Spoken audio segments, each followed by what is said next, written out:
Okay, this is a little demo video of a trumpet level 3 Nisma solo, the Executant by R.M. Enderson. I'm going to be playing on the euphonium. I'm going to be cheating a little bit because I sound better on the euph, and I can do a better demonstration of it. Just a couple things to worry about this. The key signature is easy. It's in B-flat concert, so no flats, no sharps for a trumpet. That's pretty easy. There are some sharps and flats scattered around, of course, and there are some tricky rhythms. This is a theme and variations, which means the first section of the song is the theme. It's a slow, like it says slowly with expression there at the very beginning. Then variation 1 on the 4th line down goes to triplets, a triplet rhythm, but it's the same basic melody, just in triplet rhythms. And then the variation 2, a bunch of lines down after that, is the 16th note variation on the rhythm. So you'll see what I mean there. It's a very expressive kind of solo. The very first measure here is really what's called a cadenza. It starts out fairly slow. And kind of a show-off little introduction to this thing. Again, you've got 3 measures of rest at the beginning, which you won't do if you don't have a piano player. And then at the very beginning, the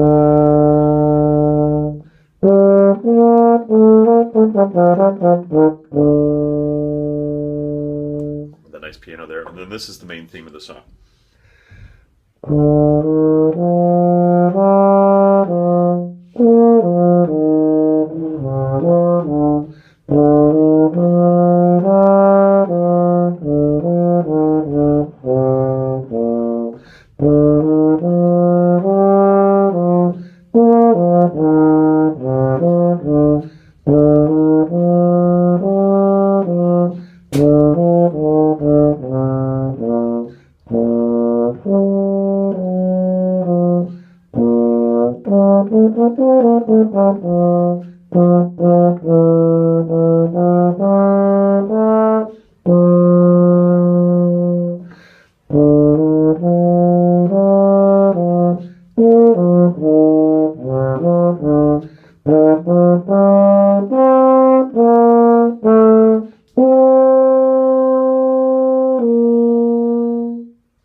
So again, that's the theme of the song. Lots of dynamic changes there, little waves where you have the crescendo, decrescendo. There's that little wave I've talked about in class, where it goes up just a little bit and then comes back down. It's a very expressive device in music.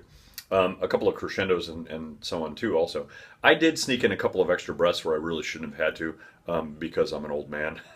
You being a young player should not have to do that, so please do observe the breath marks there. Then we get to variation 1. This is a staccato triplets kind of thing. They write the staccatos. Mr. Anderson wrote the triplets with staccatos on the first couple of them and then stopped doing that. That doesn't mean you stop doing it. It's just to establish kind of the style. You do keep playing them staccato. So this is variation 1.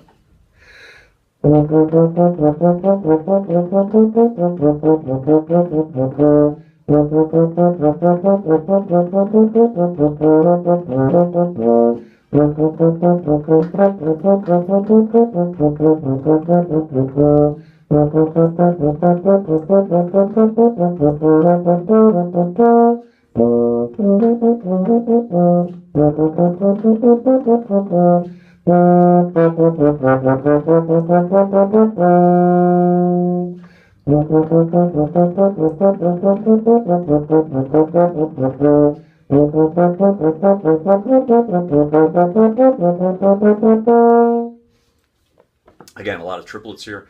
What you want to do on this one, of course, if you're having trouble with it, is do each triplet slowly. And what I would do is I would do one triplet and then overlap it with the next one. So for instance, at the very beginning of the variation, you might do...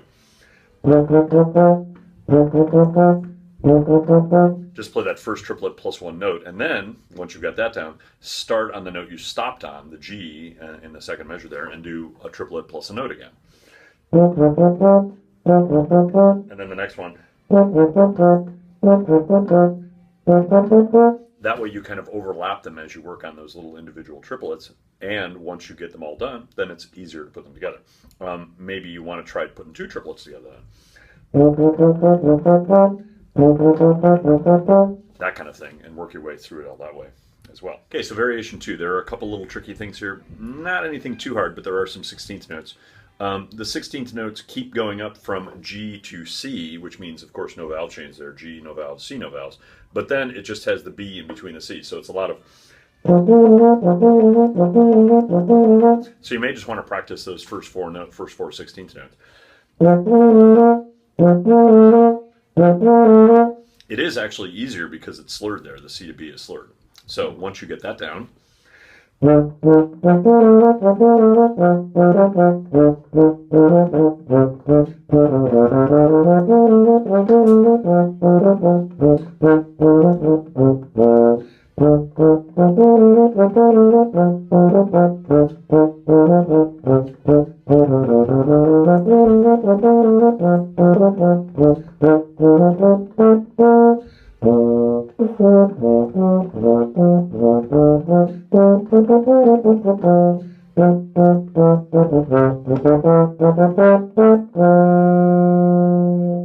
sure, so you stop for a minute.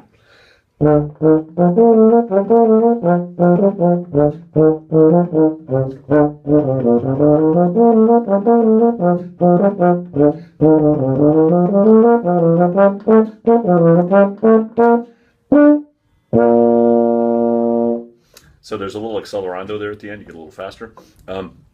The second note from the end is a double note. You've got a C or a high E. If you can hit the high E, that's the best place to go. But they gave you that C just in case you're having trouble. So you could do, C, C, and then low C. Or,